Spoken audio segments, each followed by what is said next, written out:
Okay, so आज जो हमारा topic of discussion है that is burns, as you can see by this emoji. So let's look at the definition and classification. So a burn is basically damage to the skin or the underlying tissues. और इसकी कुछ reasons हो सकती हैं. So it can be due to thermal energy, it can be due to a chemical, it can be due to electricity, or it could be due to exposure with cold sources. So then we'll look at types of burn by cause. ठीक है? Thermal में हमारे पास flame हो सकता है, flash burn हो सकता है, कॉन्टैक्ट स्कॉल्स। केमिकल में हमारे पास एसिड्स हो सकते हैं और अल्कलीज हो सकते हैं, जिनके डिफरेंट आउटकम होता है। इसमें कोआगुलेटिव नेक्रोसिस होता है, इसमें लिक्विफैक्टिव नेक्रोसिस होता है। ये क्या होता है वो मैं अभी बताती हूँ।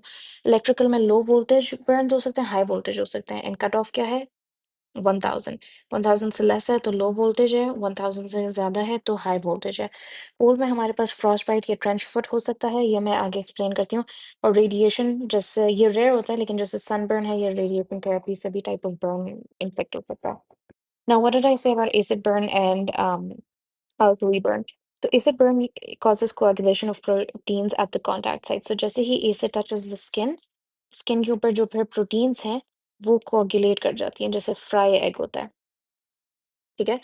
And it forms a barrier called an esker, which may limit further penetration. ठीक है? So just think like, acid fell on the skin and यहाँ पे coagulation हो गई है। एक white चीज़ बन गई है जिसको हम eschar कहते हैं, और further penetration नहीं होगी। तो this results in a superficial or localized injury क्योंकि once again further penetration नहीं हुई। लेकिन compare this to alkali burns, which liquefy fat and proteins के ये अगर लेयर थी ना फैट एंड प्रोटीन्स की, तो इसको लिक्विफाई करके नीचे की तरफ चला जाएगा, which leads to deeper tissue penetration even after the contact ends, क्योंकि वो नीचे जाता जाएगा। इससे सिवियर एक्सटेंसिव डीपर बर्न्स आते हैं।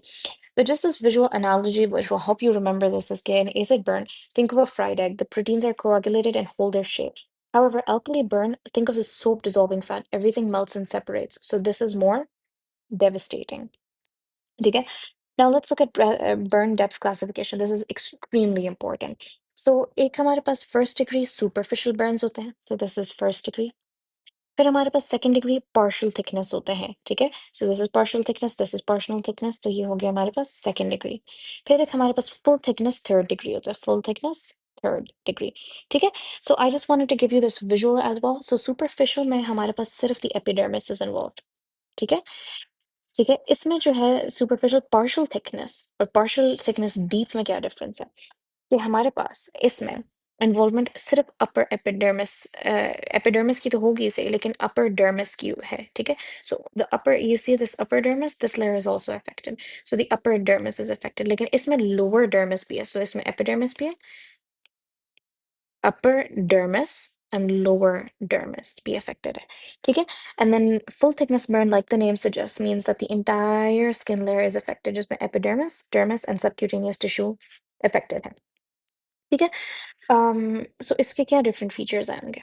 So I just want you to remember कि बिकॉज ये स्किन पे ही आएगा ना, सुपरफिशियल है और एपिडर्मिस तक अफेक्टेड है, तो रेड हो जाएगी स्किन। तो जहां पे भी वर्ड आ जाएगा रेड, तो you need to think first degree superficial burn. अब दिस इज ड्राई, ठीक है? This is dry and you need to remember कि जो डीप पार्शियल थिकनेस है वो भी ड्राई है, ठीक है? और बीच में यहाँ पे मॉइस्ट आता है, ठीक है? अच्छा, सो दिस इज ब्लैंचिंग। इसका मतलब है कि जब आप उसको प्रेस करेंगे तो जो रेडनेस है ना वो वाइट हो जाएगा। That is what blanching is and it is painful. क्यों? क्योंकि यहाँ से सारी जो नर्व्स हैं, यहाँ पे जो नर्व्स हैं वो इंटैक्ट हैं। तो जब नर्व्स इंटैक्ट होंगे तो पेनफुल हो गया। इसमें स्कारिंग नहीं होगी क्योंकि ये सुपरफिशियल है और हील हो जाएगा 5 to 10 days में। लेकिन अगर हम देखें पार्शियल थिकनेस बर्न के बारे में, अब हमने पार्शियल थिकनेस बर्न देखा है, तो उसमें सुपरफिशियल में हमने कहा था अपर डर्मिस इन्वॉल्व्ड है, ठीक है? लेकिन इसमें ब्लिस्टरिंग हो जाएगी, ब्लिस्टरिंग होगी, मॉइस्ट होगा। ब्लिस्टर्स का क्या मतलब है? कि वो जो ऐसे ब्लिस्टर्स बन जाते हैं, तो ब्लिस्टर्स मॉइस्ट होते हैं क्योंकि इसके अंदर फ्लूइड होता है या पस होती है, तो that is why it is moist. और ये भी ब्लैंचिंग होता है क्योंकि ये भी हमारे पास एपिडर्मिस और मेनली अपर डर्मिस को इन्वॉल्व करोगे, तो हम इसको जब टच करते हैं तो जो रेडनेस है वो वाइट में कन्वर्ट हो जाता है, ठीक है? This is very painful because it's closer to the nerve fibers. So this is extremely painful. So the most painful out of the four of these is the is the partial thickness burn superficial. ठीक है? And then this takes less than 3 weeks healing time. ठीक है? Then let's look, ये जहाँ पे lower dermis है, अब ये क्या हो जाएगा? ये pale हो जाएगा क्योंकि जो हमारे पास यहाँ पे it's affecting the blood vessels. Remember, इसको मैं आसान कर देती हूँ। What the hell? Sorry. So this is affecting the blood vessels भी इसमें affected हैं and nerves. So as a consequence, इसमें the blood vessels जब erode हो गए हैं, so there's no longer the redness. Because the blood vessels give the appearance of redness. Instead, it is now white. It's already white and pale. ठीक है? तो it's white or yellow. तो ये pale हो जाएगा. ठीक है? It's dry. Why is it dry? Because इसमें blistering नहीं हो रही. So it's going to be dry. And it's non-blanching because it's already white. So इसमें obviously blanching नहीं होगी. Now decreased sensation क्यों होंगी? क्योंकि मैंने कहा कि blood vessels erode हो रही है, nerves erode होंगी. अगर nerves erode होंगी तो decreased sensation होगी. And this takes 3 to 8 weeks और इसमें scar definitely बनता है. ठीक है?